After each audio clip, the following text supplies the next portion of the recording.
Eps ke-158. Bacanya pelan-pelan. Isinya dikit.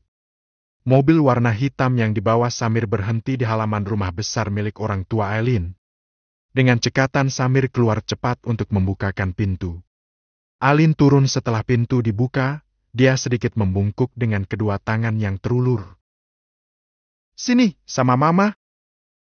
Bayi kecil itu diam saja saat beralih tangan. Mulai celikukan menatap ke sekitar begitu sudah ada di luar mobil. Velak ikut turun, membenarkan kaos santainya sebelum mengikuti langkah kaki Aileen dan suster yang sudah ada di depan pintu utama. Di ruang tengah yang luas, Zira terlihat berbinar saat kedua mata menemukan banyak mainan serta bocah balita yang umurnya tak jauh beda darinya. "Non!" sapa seorang suster yang menjaga balita itu. "Jesal. Papa di rumah, Sus?" tanya Aileen. "Ada, Non. Sama Nyonya di dalam. Mau saya panggilkan?" Aileen mengangguk, menoleh menatap kekasihnya yang berdiri di belakang. "Gak langsung pulangkan, Mas?" Velak mengangguk samar, jari telunjuknya digenggam Zira, ditarik-tarik. "Zira Amsu main sama temennya." Velak menawari. "Itu ada temen." Dia menuding Jesal yang anteng memukuli mainan.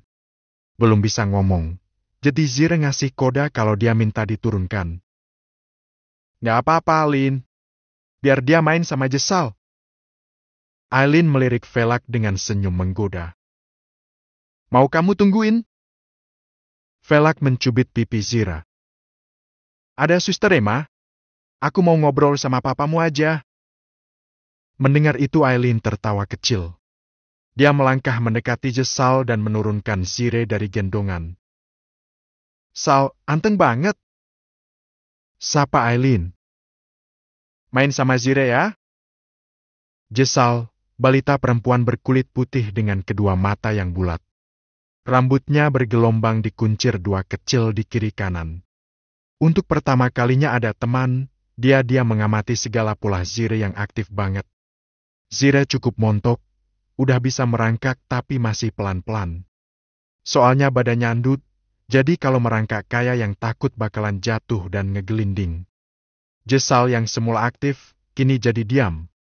Anteng liatin Zire yang pakai mainannya. Nggak nangis, nggak pelit juga, tapi dia malah kayak bingung mau ngapain. "Papa," celoteh Jesal saat melihat Goji. Goji hanya tersenyum, lalu nyamperin Velak yang berdiri tak jauh. Keduanya saling berjabatan tangan dengan sapaan seorang teman. Tatapan Goji beralih ke Zira yang ada dengan Suster Emma. "Dia anaknya Cakra?" jelas Velak sebelum Goji bertanya. "Maksudnya, cucumu?" Goji memperjelas. Velak tersenyum, mengalihkan tatapan. "Jangan menyebutnya begitu. Aku masih muda." Goji jadi tertawa melihat reaksi Velak. Dia menepuk pundak Velak. "Ayo, ke teras samping." Davita mulai mendekati anaknya. Dia jongkok di sebelah Jesal sembari memerhatikan Zira yang wajahnya begitu mirip dengan Velak atau Cakra. Dia tersenyum, mencual pipi kabi Zira. "Endut banget," sapanya, terlihat gemas dengan pola Zira. "Namanya siapa, Sus?" "Zira, Nyonya?" Suster Emma menjawab. "Mama, Mam." Jesal memegang lutut Davita, dia berdiri dan berhambur memeluk mamanya. "Ini ada teman main lo, Sal." Davita menuding Zira. Mengambil mainan boneka kelinci kecil dan memberinya ke Zira. "Nih, kelinci." Siri menatap Davita, memerhatikan wajah yang baru baginya. Cuma diam gak merespon, gak ngambil pemberian Davita juga. Zira cuek, milih ngambil telpon-telponan dan memukuli mainan lain pakai itu. "Non Zira mainnya agak rusuh, Nyonya. Sukanya ngerusakin. Apa-apa dipukul-pukul begini." Suster Emma berusaha mengalihkan Ziri untuk mainan yang lain. Davita tetap tersenyum dengan masih memerhatikan wajah Zira. Mirip, sangat mirip dengan Vigo kecil waktu itu. Vigo waktu seumuran Zira. Vigo yang baru bisa duduk dan ia masukkan ke kardus lalu menaruhnya di gardu. Ya, cara duduknya sama dengan wajah yang sama. Tapi Zira lebih gendut. Lin. Sapa Davita saat melihat Aileen yang keluar dari dapur dengan nampan berisi minuman. Aileen hanya tersenyum dan berlalu. Ini sudah lebih baik, ada senyum sebagai tanggapan dari sapaan tadi. Tentu sudah tidak seperti dulu yang menatap Davita pun tak mau. Aileen jahat sama Davita? Nggak juga. Jahatnya di bagian mana? Sini, Nata donat. Davita memberikan donat warna biru ke Jesal. Duduk sini, Sal. Nata donat sini. Sini sama Zira. Nurut banget, Jesal duduk dan memasukkan donat biru itu ke tempat yang semestinya. Hor, bisa.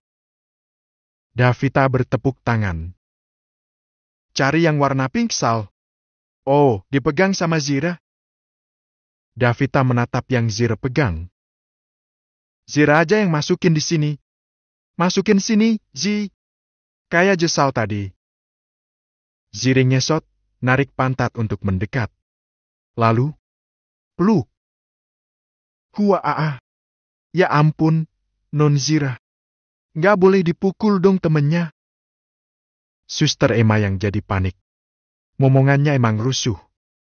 Jesal langsung nangis karena kepalanya dipukul Zira pakai donat. Sekarang udah minta digendong sama Davita. Maaf ya, Nyonya. Ya Allah, tangan Nun Zira. Suster Emma kayak yang malu. Dia yang jadi ngerasa nggak enak banget. Bertamu, tapi nganiaya yang punya rumah. Sedangkan Zira merasa nggak bersalah. Dia tetap anteng mainan sendiri. Masukin donat yang sempat diadu sama kepala Jesal tadi ke tempatnya. Kenapa? Jesal kok nangis? Tanya Aileen yang baru kembali dari teras. Dipukul sama Non Zira, Non. Suster Emma yang menjelaskan. Aileen mendengus, melirik bocah kecil yang asik mainan. Nggak peduli sama keadaan sekitar yang pada nyalahin dia. Haham, wanginya enak banget, Bik. Leta tersenyum dengan menarik nafas dalam-dalam untuk mencium wangi masakan yang masih ada di atas kompor. Rasanya nggak beda sama wanginya, Non. Bik Mina menyahuti. Udah sering bikin pepes kayak gini?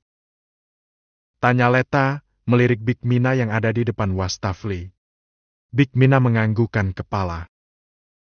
Saya dulu sebelum ikut Tuan Velak, kerja jualan makanan saji. Apa aja saya jual demi sekolahin anak. Pantesan masak apa aja enak. Puji Leta. Nei! Nei! Teriakan Cakra membuat Leta beranjak dari depan kompor. Bik aku tinggal ya? Iya, Non. Sahut Bibik, melirik Leta yang melangkah pergi meninggalkan dapur. Palingan Mas Cakra nyuruh ngelonin lagi. Hihihi, ya ampun, sejak kenal Mas Cakra pikiranku jadi mesum begini. Memang virus bocah itu. Bergumam sendiri dan ketawa sendiri. Di depan pintu kamar Cakra terlihat kebingungan. Lihat kunci motorku nggak? Leta mendengus, udah tahu kalau pasti nyariin kunci motor. Santai Leta menganggukkan kepala dan memilih menjatuhkan pantat di sofa depan TV. Gimana? Kayaknya cuma aku taruh di atas meja. Kok udah nggak ada? Kamu pindahin ya? Kembali kepala Leta mengangguk, mengakui. Cakra menengadahkan tangan. Mana? Pintanya. Leta menggelengkan kepala tanpa kata. Cakra jadi nengerutkan kening. Nei, aku hampir terlambat loh. Satu alis Leta terangkat. Kemana? Ini hari Minggu loh, Kuyang. Ke Buana. Aku hari ini ada latihan balapan sama Bang Dewa. Aku Cakra tanpa bohong. Leta membuang muka dengan dengusan sebal. Kedua tangannya terlipat di bawah dada. Nei, mana? Pintanya lagi. Dia mendudukkan pantat di sebelah Leta. Mengecup pipi istrinya cukup lama.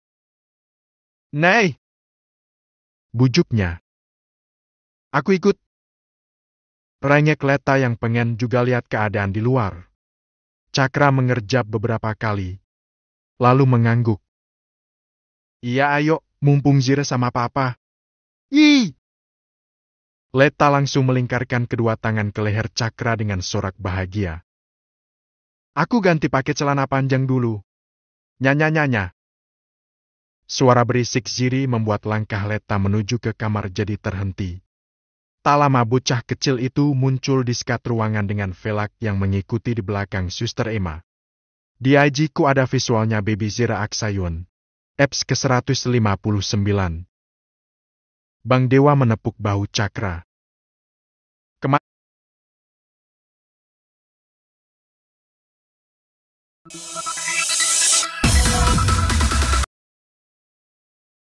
Eps ke-159. Bang Dewa menepuk bahu Cakra. "Kemarin 2 menit lebih 10 detik 2 putaran. Coba lebih cepat lagi." Tanpa menjawab, tangan Cakra memutar-mutar gas dengan suara yang khas motor racing yang dirakit oleh anak buah Bang Dewa. Dia melirik ke arah mobil warna hijau yang terparkir agak jauh. Di depan kap mobil itu istrinya menatap ke arahnya dengan bayi kecil yang berada di gendongan depan. Tanpa sadar sudut bibir Cakra terangkat melihat bayi montok yang kegirangan dengan kedua mata berbinar mendengarkan suara motornya. Wush! Cakra melesat cepat setelah mendengar aba-aba yang Bang Dewa berikan. Fokus liatin jalan berliku di depannya untuk mencapai waktu yang lebih sedikit dibandingkan hari kemarin dan kemarinnya lagi.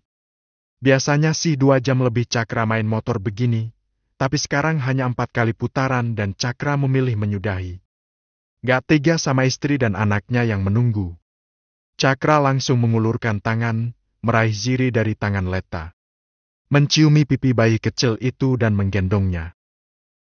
"Kuyang, kok bentar banget?" tanya Leta, menatap ke arah sirkuit yang sekarang berganti orang. "Besok lagi aja. Yuk, jalan-jalan." Ajaknya, mengeluarkan kunci mobil dan mulai membuka pintunya. Leta melangkah masuk ke dalam, elklu pintu menutup saat Cakra dan Zira sudah ada di dalam. "Danda." "Tiigin." Kedua mata Zira melebar, terkejut saat ternyata tubuh endutnya membuat klakson jadi bunyi. Dia mendongak, menatap Dedi dan mominya yang diam liatin. Kayak paham kalau nggak dimarahin, dia kembali memegang setir mobil, asal mukul setir karena belum paham yang bisa bunyi yang sebelah mana. Leta sudah tertawa melihat tingkah lucu anaknya. Sedangkan Cakra dia melihatin tingkah bocah kecil yang pakai kupluk rajut warna pink ini. Gemes sama Zira, Cakra membingkai wajahnya dari belakang.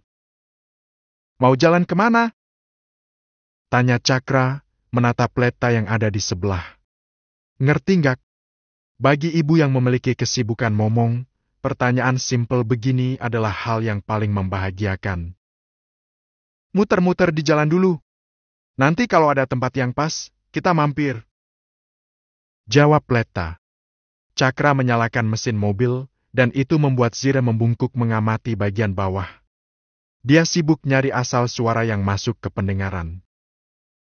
"Sini, pangku Mami. Kita muter-muter sama Dedi." Leta mengambil Zira, menaruh di pangkuan dan ngasih mainan kuda nil kecil yang terbuat dari karet. "Hori, jalan-jalan sama Dedi." Cakra menoleh, ikut tersenyum melihat wajah bahagia istri dan anaknya. Sederhanakan bahagia itu. Beberapa hari berlalu. Di sini, di hotel berbintang yang Velak pilih sebagai tempat mengadakan pesta pernikahannya. Semua orang pasti selalu berharap jika menikah sekali seumur hidup. Makanya membuat momen yang penting ini semewah dan seberharga mungkin. Para tamu undangan yang kebanyakan berasal dari kalangan bisnis berdatangan satu persatu. Naik ke panggung memberikan ucapan selamat sebelum menikmati hidangan yang disajikan. Tian dan Ena menjadi orang yang paling sibuk. Karena mereka berdua yang menghandle semua. Kan gak mungkin Velak akan sibuk ngatur acara, sedangkan dia harus duduk manis jadi pajangan. Nggak nyangka, lo jadi saudara ipar sama si Leta. Farel berucap ke Ray dan sembari melirik ke arah panggung depan sana. Rose, itu beneran anaknya Cakra sama Leta? Rosa mengangguk setelah memasukkan potongan buah melon ke mulut. Lihat aja, mukanya mirip sama Cakra, kan? Farel berdecak dengan gelengan. Beruntung bukan lo yang jadi incarannya si Cakra. Udah pasti lo nggak bakalan terima ijazah SMA. Rosa menyunggingkan senyum. Namanya jodoh, Rel. Jalan hidup udah ada yang ngatur. Kalau harusnya lo jalan lurus tapi malah belok kiri, ya berarti Tuhan emang ngaturnya begitu. Jadi Tuhan yang bikin kita nyasar dan salah jislan? Raidan menyahuti. Rosa menelan makanannya lebih dulu. Gak ada ujian yang tanpa tujuan. Kayak kita kalau ujian akhir. Tujuannya biar dapat ijazah dan bisa tetap lanjut ke jenjang yang lebih tinggi. Kalau gagal, masih ada ujian susulan. Jadi kita dituntun untuk bisa berpikir lebih dewasa lagi. Farel mengerutkan kening, serius banget natap Rosa demi mencerna kalimat panjang tadi. Dia melirik Raidan dengan wajah bingung. Si Rosa ngomongnya tinggi bener, elah. Mana paham? Gue paham kok. Santai Raidan menyahuti, lalu melangkah pergi meninggalkan Farel sendirian. Ikut gue. Tanpa perlu meminta persetujuan, dia menarik tangan Rosa untuk mengikutinya keluar dari area pesta. Lalu di depan sana, Goji naik ke panggung diikuti dengan istrinya. Jesal ada di bawah panggung, digendong oleh pengasuh. Dua tangan lelaki itu saling berjabatan, lalu saling memeluk dengan senyum bahagia yang tanpa beban. Terima kasih, sudah memberi kepercayaan padaku. Aku berjanji akan membawa Aileen menuju kebahagiaan yang dia inginkan. Bahkan lebih dari yang dia ingin. Velak berucap dengan begitu meyakinkan. Goji mengangguk, menepuk-nepuk lengan Velak menunjukkan kepercayaannya. Jaga anakku, sayangi dia lebih dari aku menyayanginya. Velak tersenyum dengan anggukan. Goji beralih ke Aileen, langsung memeluk tubuh anaknya yang terbalut gaun putih khas pengantin. Pa! Seru Aileen dengan wajah menahan tangis haru. Dia menggenggam tangan Goji, lalu mengalihkan tatapan untuk tak menangis. Maafkan Papa. Sejauh ini Papa tak pernah mempedulikan perasaanmu. Papa yakin, kamu pasti akan bahagia dengan pilihanmu. Goji menoleh, menatap sekretaris pribadinya. Dia menerima map yang diulurkan lalu memberikan map itu ke Aileen. Papa serahkan perusahaan ke kamu. 50% untukmu dan 50% untuk Raiden. Setelah Raidan menginjak 21 tahun, bawa dia masuk untuk mulai belajar bisnis. Terkejut, sampai wajah Aileen memerah tak berkedip. Dia menoleh, menatap Velak yang tentu saja ikut menyimak. Bang! Seru Velak. Pak, Papa masih punya istri, ada Jesal yang masih butuh banyak biaya. Papa dan Davita memutuskan untuk tinggal di Spanyol. Kita akan memulai kehidupan baru di sana, dengan bisnis kecil Papa yang sudah berjalan 2 tahun lalu. Sengaja Goji memotong kalimat yang akan Aileen utarakan. Lalu di samping Goji, Davita tersenyum manis dengan tangan yang melingkar di lengan Goji. Berbahagialah, Lin, Vel. Aku selalu mendoakan yang terbaik untuk kalian. Velak menerima map yang ada di tangan Aileen. Lalu Aileen memeluk Davita. Terima kasih sudah merubah Papa jadi lebih baik. Aku titip Papa. Davita tersenyum penuh kelegaan. Lalu mengangguk dengan rasa yang lebih ringan. Setelahnya Goji dan Davita melangkah turun dari panggung. Tatapan Davita bertemu dengan kedua mata Cakra yang memegang gelas minum. Davita mencekal lengan suami. Meminta izin untuk berbicara ke Cakra. Cakra langsung membuang muka melihat Davita yang melangkah mendekat. Dia meletakkan gelas minum dan balik badan, melangkah pergi. Big Cakra! Panggil Davita. Nggak ingin peduli dan nggak ingin berurusan dengan Davita, tapi hati menggerakkan kaki untuk diam, menunggu wanita itu kembali bicara. Cakra? Seru Davita ketika tepat ada di belakang tubuh Cakra. Sangat terlambat untuk mengatakan, tapi lebih baik terlambat daripada tidak sama sekali. Menjeda, Davita meneguk ludah dengan hembusan nafas panjang. Maaf. Satu kata yang menimbulkan reaksi luar biasa bagi keduanya. Cakra masih diam dengan tangan yang mengepal. Maaf untuk semuanya. Lanjut Davita lagi. Aku tahu apa yang aku lakukan salah, apapun alasannya. Dan aku dulu tidak berpikir luas saat melakukan kesalahan itu. Aku bisa mengerti lukamu. Maka dari itu, aku terlalu tak tahu diri jika masih menyebut diriku sebagai mamamu. Karena tak ada mama kandung yang sejahat aku. Davita kembali menarik nafas dalam. Aku tak memaksamu untuk menerima dan memaafkan aku. Bagiku, kamu mau mendengarkanku, itu sudah lebih dari cukup. Jadi, terima kasih. Maaf dan maaf, Viggo. Davita mengusap embun yang hampir menetes. Dia hanya bisa meremas tangan sendiri menatap punggung lebar Cakra yang memunggunginya.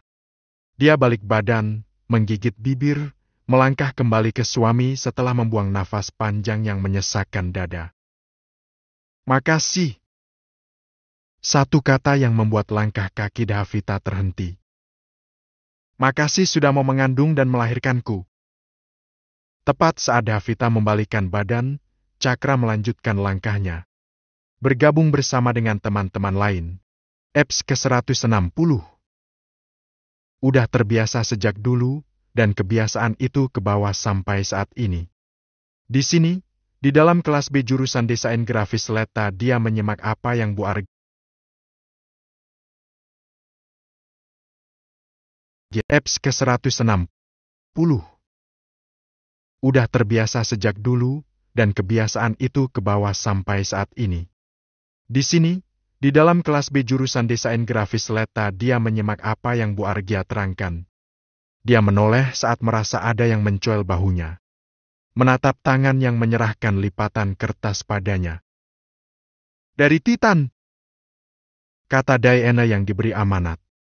Letta menghela nafas, Mail sebenarnya karena dia sama sekali tak terlalu tertarik berkomunikasi dengan lelaki yang seperti Titan ini. Makasih, Di. Letta menerima kertas lipatan itu, kembali menatap ke depan kelas dengan tangan yang membuka kertas. Pulang gue anterin. Tak heran dan tak terkejut. Bukannya sombong atau sok cantik, karena sejak pertemuan pertama di kampus ini, Titan sudah menunjukkan ketertarikan padanya. Cuma, Cakra lebih dari apapun untuk Letta. Siang, semuanya. Siang, Bu. Serempak anak-anak menjawab sapaan terakhir sebelum Bu Agnia keluar kelas. Letta. Letta mendongak, menatap seorang lelaki yang berdiri di depan mejanya. Lelaki bernama Titan itu duduk di depan Letta setelah Sena yang tadi duduk di situ beranjak pergi. Pulang bareng gue aja, yuk. Bujuknya, merayu Letta. Letta menutup tas ranselnya. Maaf, Titan, aku nggak bisa. Titan mendengus kasar. Mau bareng sama Cakra? Letta mengangguk. Bukannya udah sering lihat kalau aku berangkat dan pulangnya barengan sama Cakra? Titan berdecak, wajahnya berubah jadi kesal dan sudah pasti tak suka. Harusnya kalau udah tahu aku ada hubungan sama Cakra, kamu jaga hati. Jangan sampai jatuh ke cewek yang udah punya orang. Apa hebatnya Cakra sih, Lat? Letta tertawa kecil. Cakra nggak hebat kok. Dia biasa aja, tapi bagi aku, cukup dia aja. Yang lain adalah teman selayaknya seorang teman. Dia beranjak, menyampirkan tasnya ke bahu. Maaf ya, Titan, aku nggak pernah ada maksud untuk menyakiti. Tapi dari awal kamu yang mencoba membohongi kenyataan. Letta menepuk bahu Titan dengan senyum tipis. Aku balik dulu, udah ditunggu sama Cakra. Titan tak menanggapi, dia melirik tubuh Letta yang menghilang di pintu kelas. lalu mendengus kesal dengan tangan memukul meja di depannya. Lo dulu di SMA mana sih? Petra, teman satu kelas, melempar pertanyaan ke Titan. Titan meliriknya. Napa? Petra tertawa kecil. Kalau SMA Jakarta, harusnya sih udah paham siapa Cakrawala. Ya enggak, Hil? Hilman yang duduk di pojok depan mengangguk tanpa suara. Satu sekolahan sama kalian? Tanya Titan, masih belum mengerti. Petra menggelengkan kepala. Kagak lah. Satu sekolahan sama gue. Aku Anggi yang baru saja beranjak dari duduk. Tuh, yang satu sekolahan pasti lebih paham. Petra menenteng buku dan melangkah keluar kelas. Diikuti oleh Hilman yang melangkah cukup santai. Emang Cakra gimana sih? Tanya Titan, menatap Anggi cukup serius. Anggi tertawa kecil. Dia lebih dikenal dengan sebutan si Dewa Keributan. Di mana ada dia, pasti ada keributan. Tapi sekarang udah nggak seribut dulu sih. Kak Cakra bisa dibilang lebih kalem. Titan mengalihkan tatapan dengan senyum meremehkan. Jadi karena itu, Leta nggak mau berpaling. Anggi mengedikkan kedua bahu. I don't. Tapi emang sejak kelas 11 dulu mereka sudah berhubungan dan sangat dekat. Gue cabut duluan ya. Pamit Anggi, dia melangkah keluar kelas lebih dulu. Titan pun beranjak, melangkah malas keluar dari kelas. Semakin malas karena begitu ada di luar kelas harus melihat Leta yang berdiri menyandar di kaki Cakra. Jadi posisi mereka tuh Cakra duduk di atas motor, si Leta nyandarin pantatnya di kaki Cakra. Sesekali tangan Cakra mengusap bagian perut Leta, karena tangan itu melingkar di pinggangnya. Leta sendiri terlihat cuek, dia asik ngobrol bareng sama teman-temannya. Tak lama motor gede Cakra melaju pelan membawa Leta keluar dari halaman kampus. Gak sama seperti anak muda lainnya yang mungkin akan habisin waktu di luar lebih dulu. Cakra dan Leta langsung pulang ke rumah karena sudah pasti ada yang menunggu mereka berdua di rumah. Omi! Motor baru masuk gerbang dan Zire yang sekarang sudah bisa berjalan langsung kegirangan menyambut kedua orang tuanya. Tunggu di sini aja, Non. Nanti Mami sama Dedi kesini kok. Suster Emma berusaha membujuk Zire yang minta dituntun untuk menuruni undakan teras. Zire menuding ke arah parkiran samping rumah sana. Omi! Dedi! Lalu jingkrak-jingkrak salah tingkah memeluk kaki Suster Emma saat melihat Cakra yang melangkah ke arahnya. Bibir manis Zire tertawa kesenengan, tapi tawa itu pudar saat ternyata Cakra tak menyapa atau menggendongnya. Cakra justru melenggang begitu saja masuk ke dalam rumah. Zire melirik Cakra, berharap digendong. Dia menoleh, mencari mominya yang ternyata udah gak ada di parkiran. Bocah cilik ini melangkah masuk ke dalam rumah dengan langkah pelan.